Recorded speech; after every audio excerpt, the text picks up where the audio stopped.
shout out to the Who Dat Nation, man. I wanted to talk to y'all first to get it started. Thursday lineup, Who Dat Nation United. We up in this thing. Full bevy shows today that's about to pop off, starting with the Nola Bros, followed by Hoodie Jube and my boy Randolph from the Who Dat, the Keeping It Real Who Dat podcast, starting off. So a long day of Saints talk here on the PRO Media Network. I hope you guys will support every stream, and don't forget to subscribe, man. Subscribe to all these streams, man, because these brothers putting on some great work. So full bevy today, Thursday stream, man. Let's get it started. I'm not gonna hold you guys for too long on this episode of the show. As we get going, please feel free to subscribe, like, and share as well. So let's get it popping, man. We're gonna start off with a few things. It's a couple of observations right quick from day 2 from Saints camp. That's in the books. Shout out to John Hendricks over at the Saints News Network, Kyle T. Mosley, Bob Rose, and the rest of the family members talking about some of the things that occurred today as well. And they talk about Pennon was the only guy that wasn't at the practice today. Dennis Allen talked about that. He considered to be day to day with dealing with a foot situation. So the Saints have depth there. Allen expects him back out soon, and that is not related to his previous injury. So that said, he also mentioned that it is minor, more of a precaution to keep him out. And we've heard that before, so hopefully this is for real. Keith Kirkwood, heat exhaustion. Shaq Davis, also the same thing. Kalen Saunders did not finish practice. Now, he left his earliest going to the cold tank after the drill. It's hot out there. Anthony Johnson was once again working off to the side while the team was doing gassers. In practice, Cesar Ruiz and Brian Breesy were on the bike, all a part of the ramp-up process, according to Dennis Allen. So the starting look, subs, and more on offense, Saints rolled out with Hurst, Pete, McCoy, Ruiz, Ramczyk on offense to start. Throckmorton later subbed in for Ruiz, who ran the second part of the drills as the right guard. The second group consisted of left to right, Landon Young, Kelvin Throckmorton, Max Garcia at the center with Trey Turner and Storm Norton. So the veterans getting in there. Defensively, Saints rolled out base look with Cam, Roach, Shepard, and Peyton Turner. Zach Bowen, Demario Davis, Pete Werner were at the linebacker position, while Alontae Taylor was opposite of Marshawn Lattimore. Marcus May, Tyrann Mathieu were at safety.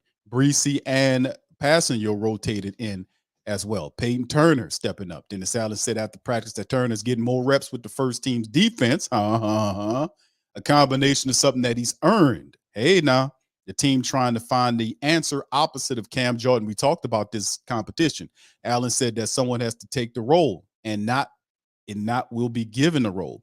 So he has several positive impact plays throughout the first 2 practices. Allen reiterated that he's earned the right to get those reps, and it's just a matter of what he does with them. Like I said, the first round draft pick is like money. It's worth money.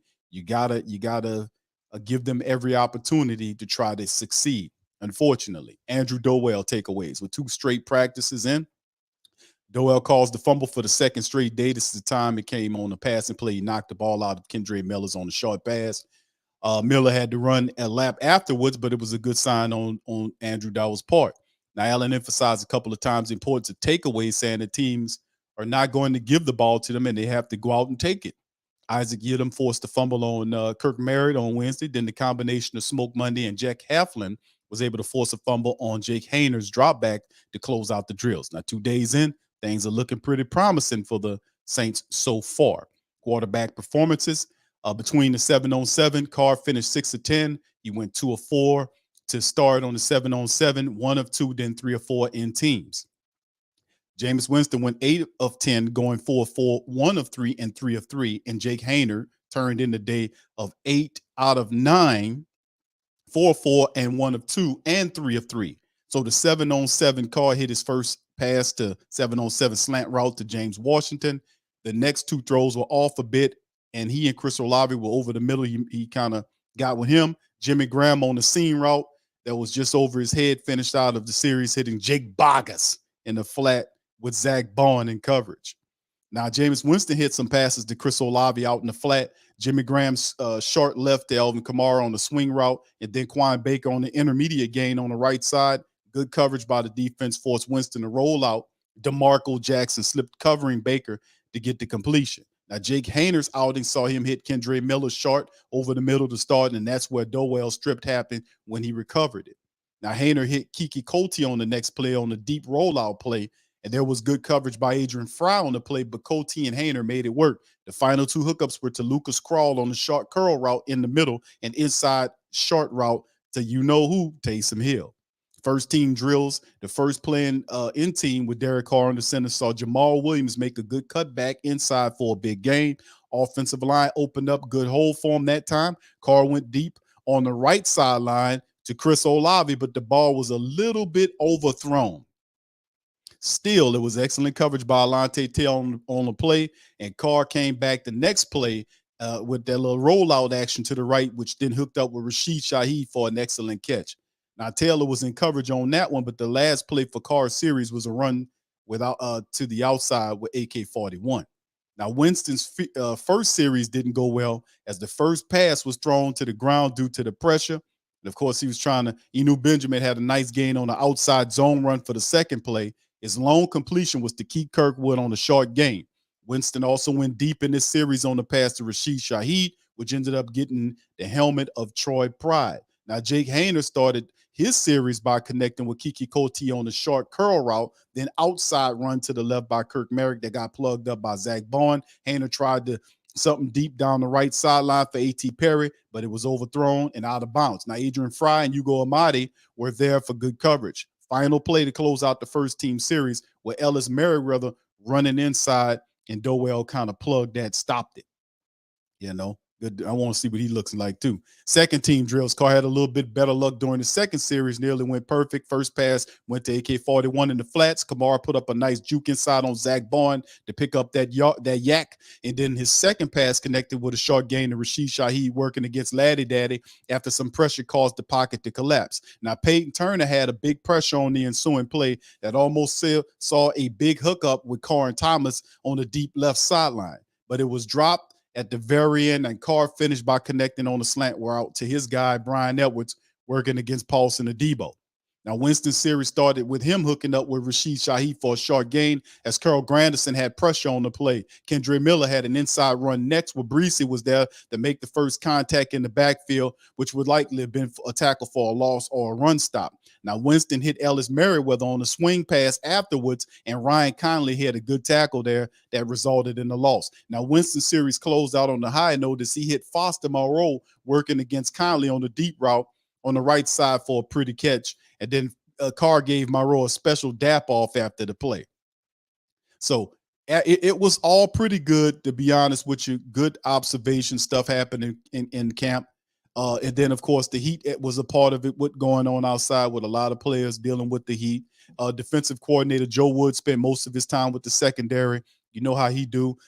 He's the guy doing his thing with the cornerbacks, along with Marcus Robinson, who's the defensive, who's the secondary coach. That group getting some excellent coaching, and Coach Woods is coaching them up. We knew he was going to do that. So that's his thing. This could be a general observation, according to what Hendricks is saying, but it looks like Taysom Hill is a lot more toned according in his legs. That's what he's saying. He looked more toned there. Blake Grupe made 6 of his kicks, kicking in 2 separate periods, which included closing out practice. Both kickers looked sharp to start the camp. I said keep both of them. Of course, we got Will Lutz and then practice squad Blake Grupe in case of injury. We don't want to go through what we went through before, right? Hugo Amadi got some work as a punt returner today to add to the trio of Rashid Shaheed, Kiki Cote, and Lynn Bowden Jr. Very interesting. Lou Headley handled all the punting duties today. He saw some really good boots out there, was mixed bag overall. His hang time and distance was not consistent. Now, primary jammers today included Alontae Taylor and J.T. Gray on one side with Isaac Yiadom and Quan Baker on the other side. Kick coverage featured Jawan Johnson, Smoke Monday, Alontae Taylor, and Isaac Yiadom as primary lane workers. So that's some of the news notes and items in day 3 of training camp. Training camp is going on. So listen, man, this is going to be, it's just exciting to have them back. And of course, right now they just with helmets and not much shaking in that regard. But hey, listen, we got some football, and this is what it takes to get it going. This is what it takes to get it started. So that's some of the observations right now. Now, family, as we get ready to go, I'm going to head on out. Listen, I just wanted to pop in with y'all to start Thursday lineup. But remember, this Who Dat Nation United lineup tonight, our Thursday lineup, It will kick it off with the NOLA Bros that'll be coming up at you in about 5 minutes. My dog Teal and the rest of the NOLA Bros will be in the building discussing some very interesting topics. They're going to be talking about all the stuff that's going on with your Saints, followed by Hooded Jew, and then Who That, the Keeping It Real Who That Nation podcast with Dolph 17. So all that's in the building for tonight's Thursday lineup. So show the brothers and give some love to them. Share their links, subscribe to their channels. All the links will be on their individual shows. So with that being said, I'm going to head out on that. Listen, I appreciate you guys for dropping by. And remember, stay connected all Thursday. On Thursday night lineup is going down in a major way. Much love to the fam. I'll see y'all on the flip side on the next one. Who that? And I'm out.